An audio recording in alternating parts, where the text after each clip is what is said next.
અમદાવાદના Sabarmati police station હદ વિસ્તારમાં આજે સવારે એક બ્લાસ્ટની ઘટના સામે આવી હતી, જ્યાં આજે તમે મારી પાછળ દ્રશ્ય જોઈ રહ્યા છો, આ એ જગ્યા છે જ્યાં પાર્સલ આવ્યું હતું અને પાર્સલ આવ્યા બાદ આમાંથી ધુમાડા નીકળ્યા હતા અને બ્લાસ્ટની ઘટના બની હતી।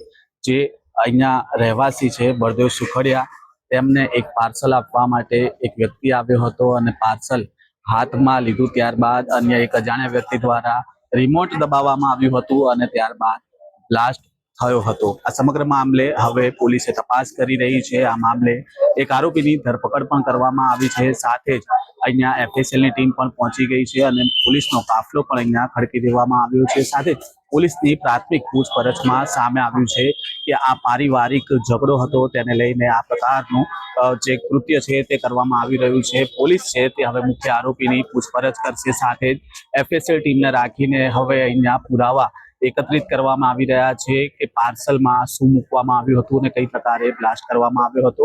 હવે આ મામલે સમગ્ર જે ઘટના બની છે તે મામલે સ્થાનિકનું શું કહેવું છે અને પોલીસ અધિકારીનું શું કહેવું છે તે પણ સાંભળો। બ્લાસ્ટની ઘટના બની છે, શું છે સમગ્ર હકીકત અને કઈ રીતનો બનાવ બન્યો? જી, આજરોજ શિવમ રો હાઉસ જે સાબરમતી પોલીસ સ્ટેશનમાં હદમાં આવે છે, એમાં ભોગ બનનાર બલદેવભાઈ સુખડિયા છે, એને એક પાર્સલ આપવા માટે ગૌરવભાઈ નિરંજનભાઈ ગઢવી એક આરોપી આવ્યા હતા અને એ જે આરોપી છે એને અહીંયા પાર્સલ આપ્યા, એ નીકળ્યા પછી તેમાંથી ધુમાડો નીકળ્યા લગા અને બ્લાસ્ટ થયા।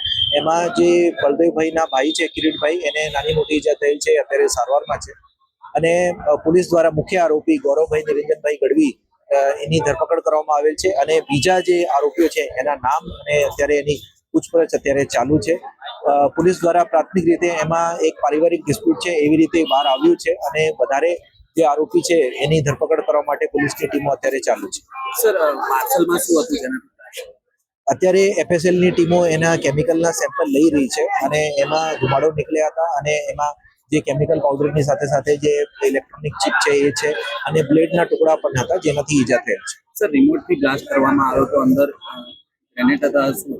જે અત્યારે એમાં જે ઇલેક્ટ્રોનિક ચિપ છે એ લગાવવામાં આવી હતી અને જે અહીંયા જે ભોગ બનનારી પૂછપરછ કરતા એ જ્યારે નીકળ્યા હતા આરોપી, ત્યારે જે બનાવ બન્યો એવી રીતના અત્યારે પ્રાથમિક રીતે એ જાણવા મળેલ છે। સર, ફેમિલી ડિસ્પ્યુટ શું?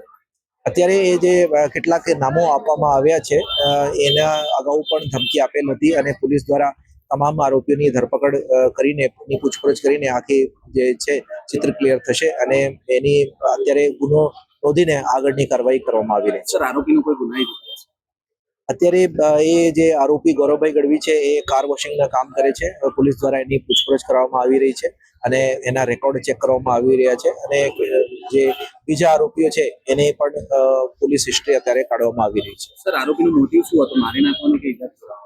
એ મુખ્ય જે આરોપી છે એને જે પાર્સલ આપ્યું છે એ એની ધરપકડ કરવામાં આવશે, એની પૂછપરછમાં વધારે વિગતો જાણવા મળશે એ શું હશે। બ્લાસ્ટમાં શું વસ્તુ અત્યારે પ્રાથમિક રીતે એ જે બેટરી છે, ઇલેક્ટ્રોનિક સર્કિટ છે, એની સાથે સાથે એમાં બ્લેડના ટુકડા પણ મળ્યા છે અને કેમિકલ છે એની તપાસ એફએસએલ ની ટીમો જે છે એ ચેક કરવામાં આવી રહી છે। जानवी रावत। શું ઘટના બની હતી અને ત્યારે તમે ક્યાં હતા? અમે લોકો ઘરમાં હતા, એકદમથી બોમ્બ બ્લાસ્ટનો અવાજ આવ્યો તો અમે બધા દોડતા દોડતા બહાર આવ્યા હતા। પછી શું થયું એમને? તે છોકરો હતો તે ભાગતો હતો પણ અમે લોકોએ પકડી લીધો એમને। કઈ બાજુથી આવે છોકરો? એ ખબર નહીં પણ અહીંયા ચાલ ચાલ કરતો હતો, ભાઈ એ બધાને પૂછતો હતો કે બળદેવભાઈ નું ઘર ક્યાં, તો બધા કીધું કે અહીંયા, તો તે ગિફ્ટ આપતો હતો કે તમને ગિફ્ટ આપો એવી રીતે આવ્યો હતો। તો બળદેવભાઈ એમ કે અંકલ પૂછતા હતા કે કોને આપ્યું, ક્યાંથી આપ્યું, કોણ, એ બધું પૂછતા હતા ને એકદમથી ધુમાડો નીકળવા માંડ્યો ને બોમ્બ બ્લાસ્ટ। અવાજ કેવો આવે? બહુ જ જોરથી ના તો કોઈ ઈજા થયું હતું કોઈને? હા, એમના બાજુવાળાને બહુ વાગ્યું, આંખમાંથી અને નાકમાં લોહી નીકળતું અને જે આપવા આવ્યો તો એને? એમના હાથમાં ને બધી જગ્યાએ બહુ વાગ્યું। આજુબાજુ વાળાને કોઈને વાગ્યું? આજુબાજુમાં બસ આ બાજુમાં વાગ્યું, વધારે કોઈને વાગ્યું નહીં। વૈષ્ણવજન તો તેને કહીએ જે